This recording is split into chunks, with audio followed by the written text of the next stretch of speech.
కళ్యాణమే వైభోగమే పరిణయమే మరి పెళ్లి సంబరమే.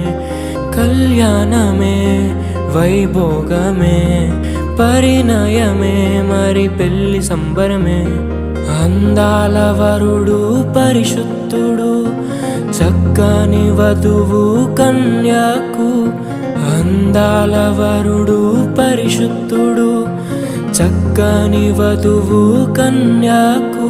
జరిగే పరిశుద్ధ వివాహమే పెరిగే నిరంతర సంతోషమే. జరిగే పరిశుద్ధ వివాహమే పెరిగే నిరంతర సంతోషమే.